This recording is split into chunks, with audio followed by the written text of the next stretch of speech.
Assalamualaikum dear students. I am here with first lecture of English. English का जो lecture है grammar हम इसमें स्टार्ट करेंगे और सबसे पहले जो टॉपिक करेंगे वो है पार्ट्स ऑफ स्पीच, क्योंकि हमने बेसिक्स जो फाउंडेशंस हैं इंग्लिश ग्रामर की वहाँ से स्टार्ट करेंगे और फिर सीक्वेंस में नेक्स्ट जो टॉपिक्स हैं उनको कवर करेंगे। डिफरेंट जो रूल्स हैं वो भी हम इसमें कवर करेंगे और इम्पॉर्टेंट एस्पेक्ट्स जो एमपीटी में और डिफरेंट पीपीएससी और एफपीएससी के एग्ज़ाम्स में जो रूल्स आते हैं वो सारा कुछ हम इंग्लिश ग्रामर में कवर करेंगे। लेकिन स्टार्ट हम पार्ट्स ऑफ स्पीच से करते हैं। पार्ट्स ऑफ स्पीच क्या हैं? We use different words in our daily speech. अब जब हम इंग्लिश बोलते हैं तो जो वर्ड्स हैं वो पार्ट्स ऑफ स्पीच कहलाते हैं, लेकिन हर वर्ड जो हमारी स्पीच का पार्ट है उसके एक प्रॉपर फंक्शन है। तो उसी फंक्शन के अकॉर्डिंग हमने उन वर्ड्स को कैटेगराइज किया हुआ है, जिन्हें हम पार्ट्स ऑफ स्पीच कहते हैं या क्लासेस ऑफ वर्ड्स कहते हैं। ये जितने भी पार्ट्स ऑफ स्पीच हैं उनको हमने क्लासीफाई किया है अकॉर्डिंग टू देयर फंक्शन। तो टोटल जो है वो 9 पार्ट्स ऑफ स्पीच हैं। सबसे पहले है नाउन, जिसे हम उर्दू में इस्म भी कहते हैं। किसी चीज़, जगह या शहर का जो नाम होता है वो नाउन है। प्रोनाउन जो नाउन के लिए यूज़ किया जाता है। उसके बाद है एडजेक्टिव्स, वर्ब्स हैं। नेक्स्ट एडवर्ब है, preposition, conjunction, interjection and articles. Start से हम 8 पार्ट्स ऑफ स्पीच पढ़ते आए हैं, लेकिन ये जो आर्टिकल है, कुछ जो ग्रामेरियंस हैं उन्होंने आर्टिकल को भी as a part of speech ही डील किया है। तो वो क्यों डील किया है वो अभी हम देखते हैं। अ, एन और द, ये जो हैं तीनों ये आर्टिकल्स हैं।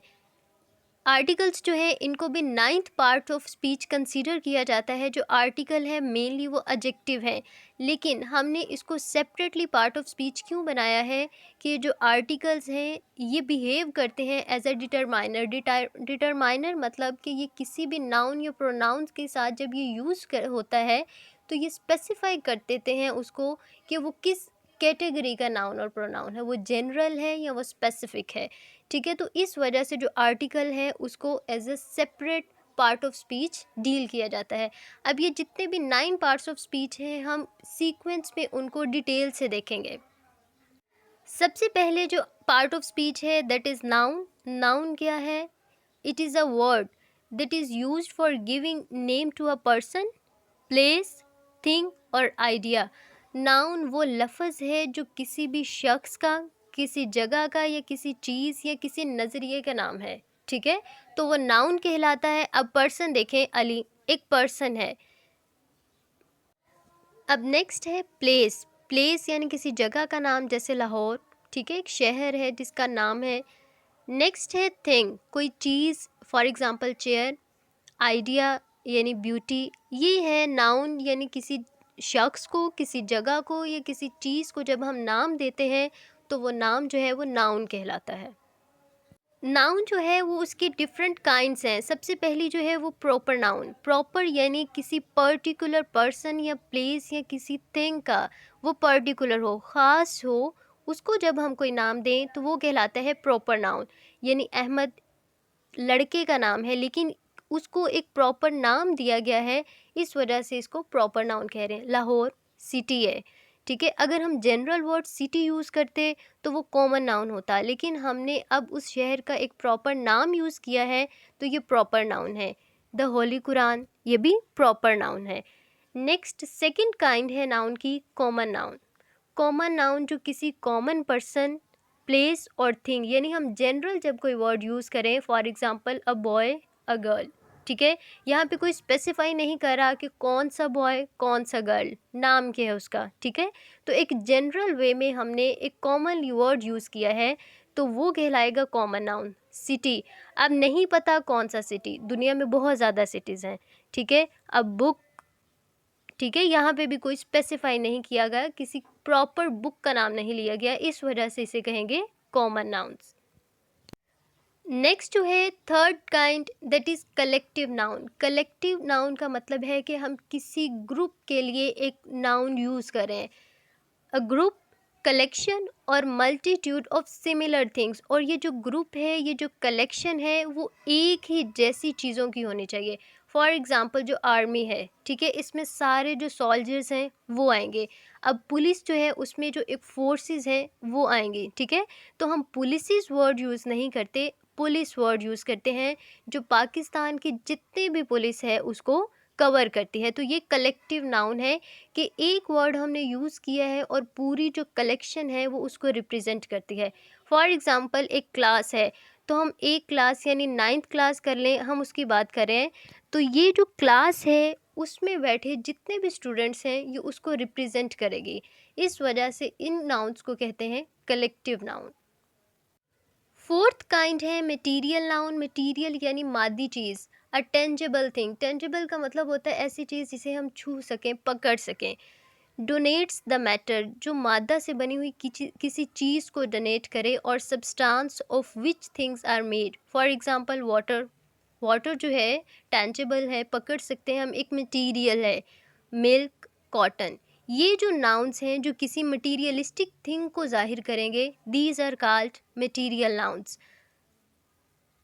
लास्ट जो काइंड है नाउन की, that is abstract noun. Abstract noun जो है वो नॉन टेंजिबल है, यानी आप उसको छू नहीं सकते। वो कोई ना कोई क्वालिटी हो सकती है, कोई स्टेट यानी सिचुएशन है, और कोई एक्शन है। क्वालिटीज़ में क्या आता है? क्लेवरनेस, होशियारी, ठीक है। तो ये एक क्वालिटी बताई गई है, हाइट है, कलर है किसी चीज़ का, तो ये एब्स्ट्रैक्ट नाउन है। सेकंड है स्टेट, यानी poverty, a state of love, a state of hate, ठीक है। ये सारे जो हैं ये एब्स्ट्रैक्ट नाउन में आएंगे। अब एक्शन में क्या आएगा? लाफ्टर, मूवमेंट, ये सारे जो हैं ये एक्शन एब्स्ट्रैक्ट नाउन है। सेकेंड पार्ट ऑफ स्पीच है प्रोनाउन। प्रोनाउन जो है ये वो वर्ड है जो हम नाउन के लिए यूज़ करते हैं। फॉर एग्ज़ाम्पल एक ऐसे लिखा है मैंने, माई बेस्ट फ्रेंड या माई बेस्ट टीचर। स्टार्ट में मैं उसका नाम मेंशन कर दूँगी, नाम मेंशन किया वो नाउन कहलाएगा, ठीक है। लेकिन अब हमने मैं पूरा ऐसे जो लिखना है, बार बार वो नाउन यानी वो नाम जो है वो रिपीट नहीं होगा, बल्कि उसके लिए एक दूसरा वर्ड यूज़ होगा, वो कहलाता है प्रोनाउन। फॉर एग्ज़ाम्पल यहाँ पे एक सेंटेंस लिखा हुआ है, Ali says that he has finished the work. पहले हमने अली लिखा है, ठीक है, पहले स्पेसिफाई किया है कि कौन है, कौन सा पर्सन है। तो ये जब हमने उसको नाम दिया तो ये नाउन कहलाएगा। जब उसके बारे में हमने बात की तो तब ही यूज़ किया है, और ही क्या है? प्रोनाउन है।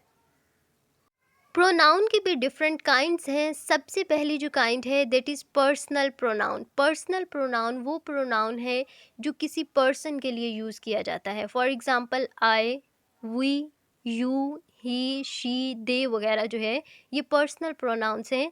जबकि जो सेकंड काइंड है that is demonstrative pronoun. Demonstrative pronoun का मतलब है वो किसी पर्टिकुलर ऑब्जेक्ट की तरफ इशारा कर रही है, ठीक है। फॉर एग्ज़ाम्पल दिस बुक, ठीक है।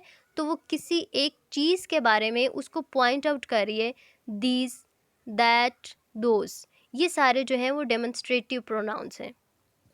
थर्ड काइंड जो है प्रोनाउन की वो रिलेटिव प्रोनाउन है। रिलेटिव प्रोनाउन का मतलब है it relates the idea back to some noun, यानी वो नाउन से उस आइडिया को रिलेट करेगा। कैसे? अब जो वर्ड्स रिलेटिव प्रोनाउन के तौर पे इस्तेमाल होते हैं वो विच, हु, होम। अब ये वर्क कैसे करता है देखें, there lived a lion who was very old. अब ये लाइन जो है वो नाउन है, और हमने कहा जो रिलेटिव प्रोनाउन है वो नाउन से उसको रिलेट करेगा। अब हु जो वर्ड है वो इस नाउन यानी जो लाइन वर्ड है उसको उसके साथ रिलेट कर रहा है। देयर लिव्ड अ लाइन, वो शेर रहता था, हु वॉज वेरी ओल्ड, जो बहुत ज़्यादा बूढ़ा था। यानी ये जो रिलेटिव प्रोनाउन है ये अपने पीछे आने वाले नाउन को रिलेट करेगा, ये कहलाता है रिलेटिव प्रोनाउन। फोर्थ काइंड जो है वो है इंट्रोगेटिव प्रोनाउन। इंट्रोगेटिव का मतलब होता है कुछ पूछना, कोई सवाल करना। उसके लिए जो डब्ल्यू फैमिली यूज़ होती है वो इंट्रोगेटिव प्रोनाउन है। What, who, which, where, whom, ये सारे जो हैं वो इंट्रोगेटिव प्रोनाउंस हैं। फिफ्थ काइंड जो है वो इनडेफिनिट प्रोनाउन है। Refers to a person, things in a general way. Generally हम कोई चीज़ यूज़ करते हैं, for example somebody, nobody, everybody, हर एक के लिए ये जनरल वे में प्रोनाउन यूज़ कर रहे हैं, तो इसे कहते हैं इनडेफिनिट प्रोनाउन। नेक्स्ट जो काइंड है वो है रिफ्लेक्सिव प्रोनाउन। रिफ्लेक्सिव प्रोनाउन जो है वो रिफ्लेक्ट करती है एक्शन अपॉन सब्जेक्ट, यानी जो सब्जेक्ट है उसको रिलेट करना है इसने प्रोनाउन, रिफ्लेक्सिव प्रोनाउन ने। For example my self, him self, your self. For example एक सेंटेंस है I will do this task my self, मैं खुद ये काम करूँगा, तो यहाँ सब्जेक्ट यूज़ हो रहा है आई, तो आई के साथ वो एक्शन को रिफ्लेक्ट करने के लिए माई सेल्फ लगाएगा, तो ये कहलाता है रिफ्लेक्सिव प्रोनाउन।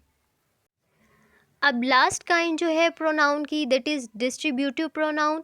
जब हम एक से ज़्यादा पर्सन्स और थिंग्स को एक ही टाइम पे डील कर रहे होते हैं, तो उनमें एक रिलेशन बनाने के लिए या चीज़ों को डिस्ट्रीब्यूट करने के लिए ये प्रोनाउन यूज़ होते हैं। फॉर एग्जांपल ईच, इधर, नेदर वगैरह। ठीक है, ये डिस्ट्रीब्यूटिव प्रोनाउंस हैं।